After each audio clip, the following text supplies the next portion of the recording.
कि हमारे विद्यालय में 60-70 हज़ार रुपये उसी कार्य के और उसी कार्य के हमको 10,000 रुपये। अगर तुलना हो तो इस तरीके से हो। मेरे बच्चे पढ़ नहीं पा रहे हैं। बच्चा बोल रहा है कि मम्मी मेरी कोचिंग लगा दो। मजबूर होके मैं कोचिंग भी नहीं करा पा रही हूँ। ऐसे इंटर में बच्चा है मेरा। मैं सोच रही हूँ माननीय मुख्यमंत्री जी इतना तो हमारे लिए कर ही दें। अलग अलग व्यवस्थाएं क्यों? आपने उत्तराखंड में हम जैसे को टीचर बना दिया और यहाँ पर हम लोग एक फटीचर से भी गए गुजरे। मैंने 2022 में बेस्ट टीचर का अवार्ड लिया है जनपद शामली में डीएम के द्वारा। तो माननीय योगी जी से यही पूछना चाहूँगी कि अगर मैं अयोग्य थी तो वो बीएससी वो डीएम उन्हें आज ही सस्पेंड कर दे जिन्होंने मुझे बेस्ट टीचर का अवार्ड दिया है। एक सफाई कर्मी को जो हमारे यहाँ पे झाड़ू स्कूल में लगाने के लिए आता है उसको 40-50 हज़ार रुपये मिलता है। अब हम एक अध्यापक जो हमारे लगातार 19 दिनों से टेट पास शिक्षा मित्र यहाँ पर बैठे हुए हैं और अपनी मांगों को लेकर लगातार आंदोलन कर रहे हैं। पिछले 5 जून को इन लोगों ने योगी आदित्यनाथ जी का जन्मदिवस भी मनाया और पेड़ भी लगाए। लगातार अपने दैनिक रोज जो भी कार्यक्रम हो रहे हैं उसके माध्यम से अपनी बात पहुंचाने की कोशिश कर रहे हैं, लेकिन इनकी बात कहीं ना कहीं अभी भी पहुंच नहीं पा रही है, क्योंकि कई सालों से ये जो मानदेय पे नौकरी कर रहे हैं बहुत कम है। 10,000 रुपए का मानदेय है और ये लोग यहाँ पे 19 दिन से लगातार धरना दे रहे हैं। आज भी एक दिन का इन्होंने अन्न का त्याग किया हुआ है, भोजन नहीं ग्रहण कर रहे हैं, एक दिवसीय है। क्या नाम होगा आपका और कब से यहाँ पे आप लोग बैठे हुए हैं? मेरा नाम गुड्डू सिंह है। मैं शिक्षक शिक्षा मित्र उत्थान समिति उत्तर प्रदेश जिसके तत्वाधान में ये शांतिपूर्ण धरना प्रदर्शन का कार्यक्रम चल रहा है। जैसा कि भैया आपने भी बताया कि 2 जून की रोटी को लेकर के हम लोगों ने माननीय मुख्यमंत्री जी से गुहार लगाई थी। 5 जून को हम लोगों ने माननीय हमारे मुख्यमंत्री जी उनका हम लोगों ने जन्मदिन मनाया, वृक्षारोपण किया, बहुत सारी चीजें और पोस्ट कार्ड लिखकर भी हम लोगों ने एक दिन माननीय मुख्यमंत्री जी को गुहार लगाई। लेकिन आज 19वां दिन है, अभी तक किसी भी प्रकार से शासन प्रशासन की तरफ से हम लोग मुख्यमंत्री जी तक अपनी बात पहुंचाने के लिए बैठे थे, लेकिन आज तक अभी कोई नहीं ली गई है। आज हम लोग अन्न त्याग करके, एक दिन का भोजन त्याग करके हम लोग माननीय मुख्यमंत्री जी के लिए बैठे। आपने तो देखा ही है, एक तपस्या के भी एक सीमा होती है। मुझे लगता था कि शायद नौतपे में हम लोग 27 मई से पूरा तपें, बराबर इस भीषण गर्मी में उनकी एक दर्शन मात्र के लिए मुख्यमंत्री जी की हमारी कम से कम एक बात तो सुनेंगे। लेकिन आज हम लोगों को एक दिन का भोजन त्याग करके, आज भी मैं उसी बात पे अमल हूँ कि आज हम लोग एक दिन का भोजन त्याग कर रहे हैं, शायद हमारे मुख्यमंत्री जी कुछ हमारी सुनेंगे। क्या कारण है कि उन तक बात नहीं पहुंच पा रही है? कौन लोग हैं जो आपकी बात वहां तक नहीं पहुंचने दे रहे हैं? अब इस कारण को तो मैं नहीं कह सकता, लेकिन ये जरूर कह सकता हूँ, आप हमारा माध्यम है, आप भी हमारी लगातार बात उठा रहे हैं, हमारी मीडिया उठा रही है, समाचार पत्र उठा रहे हैं, कहीं न कहीं उन तक जरूर बात है। लेकिन सोचने वाली बात यह है कि एक संत हृदय मुख्यमंत्री हैं और आज भी उनको अपने बच्चों की इस भीषण तपती धूप में अगर वो सुध नहीं ले रहे हैं, या आखिर ऐसी कौन सी बात है, यही समझना। इसलिए आज हम लोगों ने पूरे दिन का आज भोजन त्याग कर दिया और यही आशा आज भी है कि माननीय मुख्यमंत्री जी कम से कम आज तो देखो, आप जहां पर इतनी भीषण गर्मी में खाली नहीं बैठा जा सकता है, आज हमने आप लोगों के लिए, आपसे मिलने के लिए आज भोजन का त्याग हम और हमारी बहनों ने किया है। और मुझे आशा नहीं, पूर्ण विश्वास है, अगर आप इस चीज को देखोगे तो कम से कम हम लोगों को मिलने के लिए बुलाओगे। अब आज 19 दिन हो गए, 19 दिन इस भीषण गर्मी में बहुत होते हैं। बिल्कुल, जैसा कि बताया कि 19 दिनों से बैठे हुए हैं, गर्मी वाकई बहुत तेज है और यहाँ पर कई सारे लोग हैं, अलग अलग जगहों से आए हैं, कई सारी हमारी बहनें। क्या नाम होगा आपका? मेरा नाम नीलम है। कहाँ से आए हैं आप? कब से यहाँ बैठे हुए हैं? डिस्ट्रिक्ट मैनपुरी से। आज 19 दिन हो गए मुझे। 19 दिन से लगातार बैठे हुए हैं। कैसे घर परिवार में कोई मतलब कैसे चल रहा होगा? क्या दिक्कतें आ रही होंगी? घर परिवार में तो बहुत दिक्कतें आ रही हैं। मेरे बच्चे पढ़ नहीं पा रहे हैं। बच्चा बोल रहा है कि मम्मी मेरी कोचिंग लगा दो। मजबूर होके मैं कोचिंग भी नहीं करा पा रही हूँ। ऐसे इंटर में बच्चा है मेरा। मैं सोच रही हूँ माननीय मुख्यमंत्री जी इतना तो हमारे लिए कर ही दें, जिससे कि मैं अपना परिवार एवं बच्चे भी पढ़ा सकें। मेरा तो भविष्य जैसा था वैसा हुआ है, मेरे बच्चों का तो भविष्य बन जाए। आप मैनपुरी से हैं, वहाँ से विधायक भी हैं जयवीर सिंह जी, क्या उन तक आप लोगों ने कोशिश नहीं की बात पहुँचाने की? हाँ, मेरे संगठन और भैया भी लोग हैं, उन्होंने कोशिश की है। कुछ मेरी मजबूरियाँ रही इसलिए मैं नहीं जा पाई उनके। वैसे हम भी मिलते जुलते रहते हैं, तो बात भी तो हुई उनसे, ज्ञापन भी दिया है। फिर कोई उससे हल नहीं 19 दिनों से बैठे हैं, आज आप लोग भूख हड़ताल भी किए हुए हैं, अन्न त्याग किए हुए हैं। क्या कहेंगे मुख्यमंत्री जी से कि आप लोगों को जो आप लोगों की मांग है क्यों नहीं पूरी कर रहे हैं? मांग क्यों नहीं पूरी हो रही है आपकी? अब मांग क्या बताएं, बहुत मजबूरियां हैं। नहीं, क्या मजबूरी है आखिर, सरकार की क्या मजबूरी है? अब सरकार यही नहीं सोच पाई, जब हमें सुपर टेट करने के लिए मौका दिया गया, टेट करने के लिए हम लोग टेट सी टेट कर लिया है, जब हमें बीटीसी का परमिशन मिला था, बीटीसी हम लोगों ने की है, ठीक है, उस जगह हमारे लोगों की तो गलती नहीं थी। जब भी सत्ता आती है वो अपने अपने विचार रखती है। उसके बाद में जब हमें टेट के लिए लागू की तो हम लोगों ने टेट भी किया, सी टेट किया। सुपर टेट में आपने पहले तो भार रैंक 0 कर दिया, 68,000 में 33 कर दिया, फिर उठा के 40-45 कर दिया। हम लोग तो ये सोचे 33 पे हम लोग तो निकल जाएंगे। फिर आया 59,000 वाली वैकेंसी, तो उसमें भी उन्होंने जियो जब जारी किया था सब 0 था, तो हम लोगों ने सोचा कोई बात नहीं है, 40-45 पे तो हम लोग तो हो ही जाएंगे आराम से। तब जो भार को उठा के और बढ़ा दिया, उन्होंने 60-65 कर दिया, तो हम लोग तो परीक्षाएं पास करने के तो लिए। क्या आप लोग बच्चों को सही से पढ़ाते नहीं है? क्या दिख नहीं रहा सरकार को? ये तो कह नहीं सकते क्यों नहीं पढ़ाते। अगर हम पढ़ाते नहीं होते तो बच्चा हमारे, देख लीजिए आप स्कूल में जाइए, ज़्यादा नहीं, PM श्री स्कूल मेरा वो ब्लॉक बरनाल से है, डिस्ट्रिक्ट मैनपुरी से। एक बार मेरे वहाँ पर आकर देखें कि हमारे बच्चे किस तरह से हैं। मैं बच्चों को पूरा टाइम देती हूँ, टाइम से जाती हूँ। अभी समर कैंप भी चला है, मैंने 7 बजे से लेकर 10 बजे तक बच्चों को कार्य कराया है। बिल्कुल, आएंगे आपके पास और भी लोग हैं। क्या नाम होगा भाई साहब आपका? जी, मेरा नाम विकास शर्मा, बुलंदशहर से हूँ। तो आप लोग आंदोलन कर रहे हैं, सरकार बात ही नहीं सुन रही। 19 दिन हो गए बैठे हुए, इतनी गर्मी में बैठे हुए हैं, क्या कारण है, क्यों नहीं आपकी बात पहुंच रही? कब लगाता है आदमी धरना? तब लगाता है जब वो चारों तरफ से हताश, निराश और परेशान हो जाता है। हमने मुख्यमंत्री जी के लग तो नहीं रहा आप लोग हताश निराश हो गए, नहीं तो सुन न लेते बात आपकी। वो उधर हमने जाकर इनके सचिव माध्यम से, विधायकों के माध्यम से इन तक सूचना पहुंचाई। पता नहीं बीच में कौन सा ऐसा बैरियर है, पता नहीं कौन सा ऐसा बीच में है जो वहां तक बात नहीं पहुंच रही। नहीं तो बड़े करुण है हमारे मुख्यमंत्री जी। इसीलिए आज हमें यहाँ बैठना पड़ रहा है कि ताकि डायरेक्ट हमारी उनसे बात हो जाए, हम अपना दुख उनसे रख सकें, वो उसमें कुछ सहानुभूति पूर्वक विचार कर सकें। अन्यथा की स्थिति में कोई यहाँ इतनी गर्मी में सब आदमी घर पर रहना चाहता है। को गार्डन में बैठे हैं, पिछले 19 दिनों से बैठे हैं। मुख्यमंत्री आवास की दूरी कितनी होगी यहाँ से, अभी तक आपकी बात नहीं पहुँच पाई। आप कह रहे हैं करुण है। बिल्कुल करुण है, क्योंकि एक छोटी बच्ची की बात भी उन तक पहुंच गई थी, एक छोटा सा पत्र भी उनको पहुंचा, उन्होंने उस पर कार्रवाई कर दी। पहुंच भी रही होगी, बस थोड़ा सा उनके दिल में हमारे लिए कुछ जग जाए। आज देखिए, आज हार थक करके अनशन पर बैठना पड़ रहा है। 19 दिनों से यहाँ तप रहे हैं, दुनिया भर की अंदर परेशानियाँ इकट्ठी हो गई होंगी, हमें पता नहीं चल रहा है। लेकिन आज हम यहाँ पर एक दिन का भोजन त्याग करके बैठे हुए हैं। तो सरकार को कहीं ना कहीं लगता है ना कि आप लोगों को जरूरत ही नहीं है, 10,000 रुपए में काम चल रहा होगा, तभी तो नहीं सुन रही है। 10,000 में 3 पीढ़ियां तो कभी नहीं चल सकती और एक आदमी भी अपना खर्चा नहीं निकाल सकता। अगर ये बात देखी जाए माननीय मुख्यमंत्री जी कि एक व्यक्ति की डाइट क्या है, तो उस डाइट में भी हमको 10,000 में डाइट नहीं पड़ेगी। हमारे 5-7 लोगों के परिवार में 14-15 हज़ार का खर्च आता है एक संतुलित डाइट खाने में, ताकि आदमी स्वस्थ शरीर से अपने देश की, अपने समाज की सेवा कर सके। खाएगा नहीं तो करेगा क्या? और खाने के ही लाले पर रोटी की ही तो लड़ाई है, तभी तो आके यहाँ बैठे हैं। और लड़ाई क्या है? माननीय मुख्यमंत्री जी से गुहार चल रही है कि मुख्यमंत्री जी देख लीजिए, 10,000 में कुछ नहीं चल रहा। लेकिन तुलना कहीं और कर दी जाएगी तो अलग बात है। तुलना ये की जाए कि हमारे विद्यालय में 60-70 हज़ार रुपये उसी कार्य के, और उसी कार्य के हमको 10,000 रुपये। अगर तुलना हो तो इस तरीके से हो। इस बात की तुलना तो कभी नहीं होनी चाहिए कि भाई और लोग भी तो इससे कम में काम चला रहे हैं, तो वो देश के लिए क्या उपयोगी हैं, समाज के लिए उपयोगी हैं। यहाँ तो शिक्षक उपयोगी है समाज के लिए। 40 डेसिबल से ऊपर शोर सुनने के लिए मना है ना, पटाखों के लिए मना किया गया। हम 60 डेसिबल में सुबह 6 घंटे हर समय बच्चों के शोर में अपने जीवन को कमी कर रहे हैं, क्योंकि हम 60 डेसिबल की आवाज़ में उन बच्चों के बीच रहते हैं, उनके बीच क्रियाएं कराते हैं। कभी इस बात पर किसी का विचार नहीं जाएगा। और मैं तो आपसे एक बात और पूछ रहा हूँ, क्या गरीबों की आवाज़ नहीं होती? मुख्यमंत्री जी, गरीबों की आवाज़ नहीं होती तभी तो सुना नहीं जा रहा क्या हमें? हम गरीबों की लाइन में लग गए, इसीलिए ना लग रहा होगा आपको।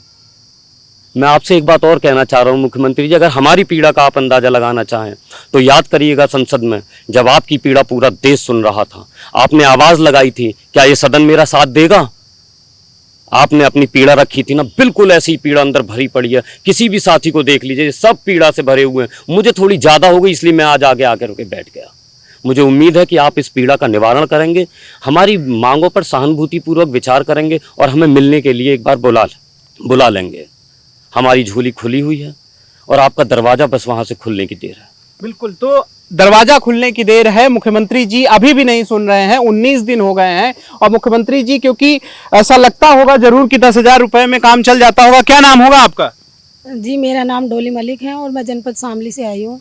कब से बैठी हैं यहाँ पे आप? 27 मई से जब से हमारा धरना चल रहा। 27 मई से बैठी हुई हैं।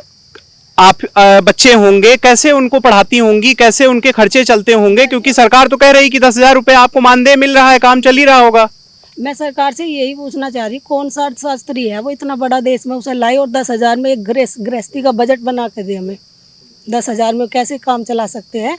कोई भी अर्थशास्त्री हो जो अपने को मानता हो कि हाँ मैंने इकोनॉमिक्स से पढ़ा हुआ है, वो हमें बजट बना के दे कैसे हम गैस, दूध और सब्जी, फल, हम ये भी नहीं चल। बच्चों की पढ़ाई तो दूर की बात है, रसोई का खर्च नहीं चलता। और ये कहते हैं कि हम अयोग्य हैं, अयोग्य कहते हैं। मैंने 2022 में बेस्ट टीचर का अवार्ड लिया है जनपद शामली में डीएम के द्वारा। तो माननीय योगी जी से यही पूछना चाहूँगी कि अगर मैं अयोग्य थी तो वो बीएससी, वो डीएम, उन्हें आज ही सस्पेंड कर दे जिन्होंने मुझे बेस्ट टीचर का अवार्ड दिया है। मैं टेट और सी टेट प्राइमरी और जूनियर दोनों के पास हूँ। तो अब भी मैं ये पूछना चाहती हूँ कि मैं कहाँ पे कमज़ोर हूँ, कहाँ पे मैं अयोग्य हूँ। मैं ये सवाल, इसका जवाब योगी जी से मांगना चाहती हूँ। तो कैसे चलाती होंगी खर्चे? 10,000 रुपए में जब आप कह रही हैं खर्चे नहीं चलते हैं, तो कैसे चलता होगा परिवार? देखो, हम बहनें हैं, हमारा थोड़ा ऐसा है, पति साइड में कमा रहे हैं, थोड़ा चल जाता है। लेकिन जो भाई लोग हैं उन पर तो पूरी जिम्मेदारी है अपने घर की। वो अपनी नौकरी भी करते हैं और पार्ट टाइम अपना कोई रिक्शा चलाता है, कोई मजदूरी करता है, जैसे तैसे करके चला रहे हैं। महिलाओं के लिए बस कुछ की बता रही, सबकी नहीं कह सकती। कुछ तो ऐसी है जो बेचारी अपनी 10,000 में ही अपना जीवन यापन कर रही, लेकिन कुछ ऐसी है चलो भाई पति है, थोड़ा बहुत भी कमा रहे हैं, अपना चल रहा है काम। बस रो रो के जीवन कट रहा है। काटना कहते हैं, ऐसे जीना नहीं कहते। आपको बेस्ट टीचर का अवार्ड भी मिला, उसके बावजूद भी आपको अयोग्य बताया जा रहा है। क्यों, आखिर क्यों? यही तो विनम्र, क्या टीचर की कोई उपयोगिता नहीं है या शिक्षक की कोई महत्व को समझता नहीं? पता नहीं क्यों नहीं समझ पा रहे हमारे योगी जी एक शिक्षक की गरिमा को। जब इतना कुछ हमने कर लिया तो कहाँ कमी है वो एक बार देखे तो, ध्यान तो दे, अपनी कृपा दृष्टि भी तो करे है वो हमें। ऐसा तो नहीं जो योगी जी कहते हैं शिक्षक और छात्रों का अनुपात एक बराबर है जी। हाँ, शिक्षक छात्र की अनुपात की आपने भैया बात करी, तो मैं आपको बता दूं उसमें हम जोड़े जाते हैं।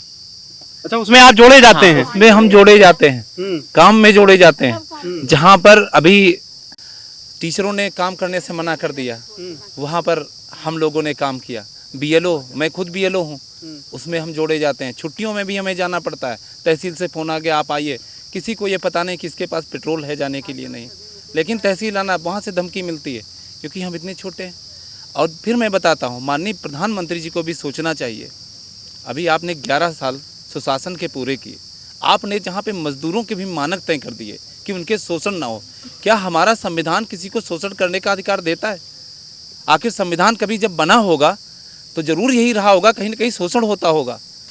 आज जब संविधान के दायरे में आपने मजदूरों के मानक तय कर दिए, एक सकुशल मजदूर की आपने मजदूरी 910 रुपये तय कर दी, तो हम तो गुरुजन हैं, वो भी 25 साल से पढ़ाते हैं, टेट सीटेट पास, एनसीटी के सारे मानक वो पूरे करते। एक देश में अलग अलग व्यवस्थाएं क्यों?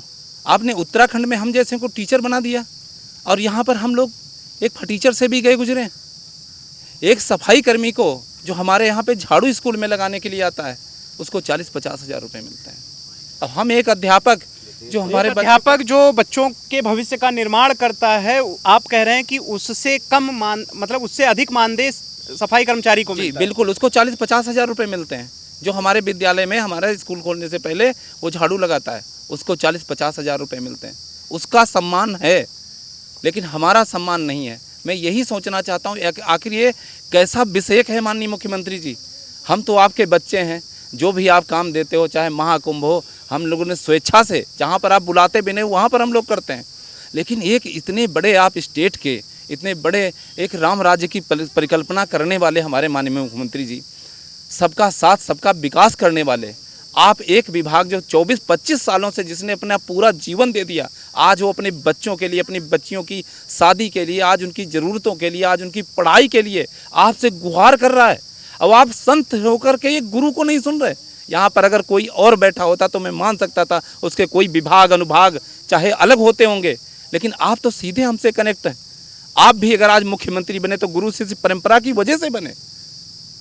आप गोरखनाथ पीठ के, मैंने आपका ट्विटर अकाउंट देखा है, मुख्यमंत्री बाद में लिखा है, लेकिन गोरखनाथ पीठ के आप जो वहाँ के मठाधीश हैं वो पहले आपका लिखा है। आखिर आपके गुरुओं में आज हमको अन्न जल त्याग करके भूखे बैठना पड़ रहा है। ये कैसा है ना, 19 दिन यहाँ पर तपे हैं। अरे आपको तो कितना, आपने बताया कि कालिदास मार्ग की दूरी कितनी है, हम तो कई बार मिले कि अधिकारी आपके इतने अधिकारी आपके कहने में नहीं है, मुझे कहने में कतई अतिशयोक्ति नहीं होगी। क्या आपके बस में इतना भी नहीं है कि आप अपने बच्चों की आवाज़ सुने? हम आपसे गुहार ही तो कर रहे हैं।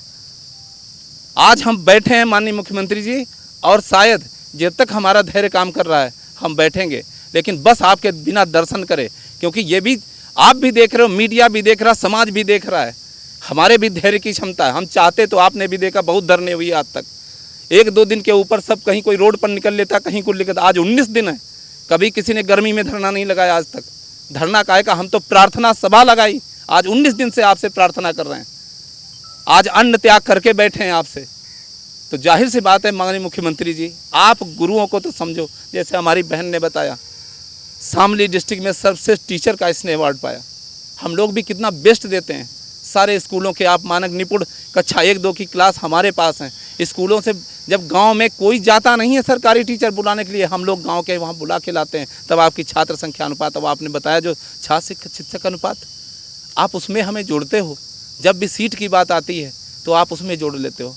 जहाँ पैसे की बात आती है हमको मजदूरों से भी बदतर कर देते हो। हमारे घरों में कुछ भी हम काम करवाते हैं तो 500-600 से रुपये नीचे कोई मजदूर नहीं लेता। यहाँ तक बढ़ई और राजगीर मिस्त्री तो 700-800-900 रुपये लेते हैं, और हमें कितना मिलता है? 300 रुपये।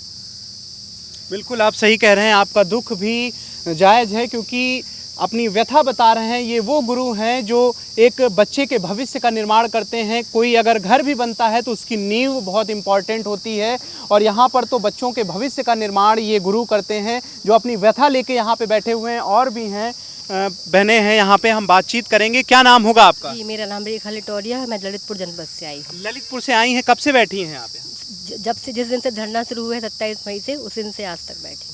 तो क्यों आप लोगों की ये जो मांग है, ये व्यथा है, ये दुख है, वो आपकी बात वहाँ तक क्यों नहीं पहुँच पा रही है? मुख्यमंत्री और आपके बीच में ये दूरी इतनी बढ़ क्यों गई है?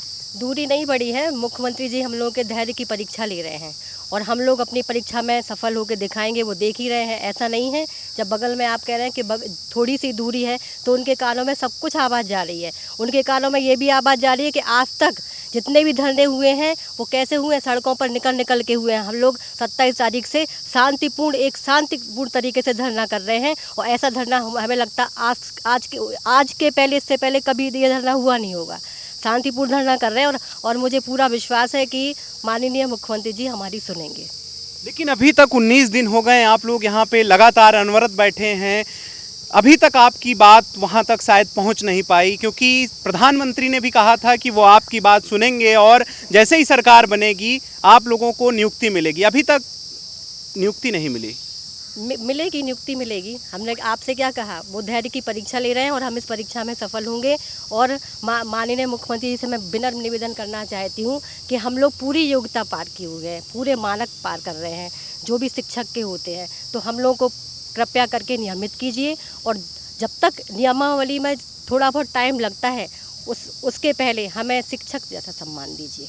बिल्कुल। तो और भी लोग हैं यहाँ पे जो लगातार धरने पे बैठे हुए हैं, मैम भी हैं, पोस्टर लगाई हुई हैं। क्या कहेंगी आप? क्या नाम होगा आपका? मेरा नाम सरिता सिंह है, मैं मुजफ्फरनगर से आई हूँ, और मैं टेट पास शिक्षा मित्र हूँ। आपने टेट पास किया हुआ है? जी। आप मुझे ये बताइएगा कि बीटीसी करते हैं तब परिवार में नहीं जाते, हम परिवार भी चलाते थे, नौकरी भी करते थे, और तब हमने बीटीसी किया है। उसके बाद हमने टेट भी किया। कैसे हम अपने छोटे बच्चों को सुला के 10 बजे के बाद पढ़ाई करते थे, सुबह 2-2 बज के, ताकि सरकार हमें परमानेंट कर देगी। हमें एक आज दिखाई कि तुम बीटीसी करो, हमने बीटीसी कर लिया। हमें आज दिखाई कि तुम टेट करो, तुम सारे मानक पूरे, हम मानक पूरे करने के बाद बैठे हैं। फिर क्यों योगी आदित्यनाथ जी हमारी तरफ से आंखें बंद किए हुए? बड़ा उदास हैं, बड़े दुखी हैं आप लोग। दुखी तो इसलिए आज मेरे भाई बहनों को यहाँ अनशन धरना देना पड़ गया, बिना खाए बैठे हैं सुबह से। हम 19 दिन से तप रहे हैं। ऐसे क्या तपस्या होगी, क्या सफल नहीं होगी? क्या धरती पे कभी ऐसी तपस्या हुई जो कभी सफल नहीं हुई? अरे हम मानक पूरे किए हुए हैं, हम एक गुरु हैं। जब ताला बंद था स्कूलों का, तब शिक्षा मित्रों के द्वारा ताला खुलवाया गया। जो बच्चे गांव के हैं वो हमसे लगाव करते हैं, कभी पूछ के देखो। हम उन्हें अपने भतीजे अपने भाई की तरह पढ़ाते हैं और सरकार की आंखें बंद है हमारी तरफ से। अरे हम तो हाथ जोड़ के यही निवेदन करते हैं, भैया देखिए ये तपस्या हमारी सफल करे। धन्यवाद। चलिए, तो ये हैं वो गुरु जो अपनी व्यथा लेकर यहाँ बैठे हुए हैं। लगातार 19 दिनों से अनवरत धरने पे बैठे हुए हैं और वाकई में इनके जज्बे को भी सलाम है कि ये बिल्कुल शांतिपूर्वक तरीके से अपने धरने को अनवरत जारी किए हुए हैं। और आज इन्होंने भोजन त्यागा है। इसके पहले भी इन्होंने अलग अलग तरीके से प्रदर्शन किया है, जैसे 2 जून का रोटी का कार्यक्रम चलाया था, 5 जून को योगी आदित्यनाथ जी के जन्मदिवस को भी इन लोगों ने मनाया और आज 19 दिनों से लगातार ये धरने पे बैठे हैं। और एक ही मांग है कि इतने कम मानदेय पे खर्चे नहीं चलते हैं। सरकार को भी ये सोचना चाहिए और मुख्यमंत्री जी को इनकी मांगों का संज्ञान लेकर के त्वरित इनको निदान दें। जैसे इस गर्मी में, इस चिलचिलाती धूप में ये लोग यहाँ पे बैठे हुए हैं, इनका निदान हो सके और ये सब अपने अपने घर जा सकें। वीडियो जर्नलिस्ट सनी के साथ मैं आलोक दीक्षित, #भारत न्यूज़ लखनऊ।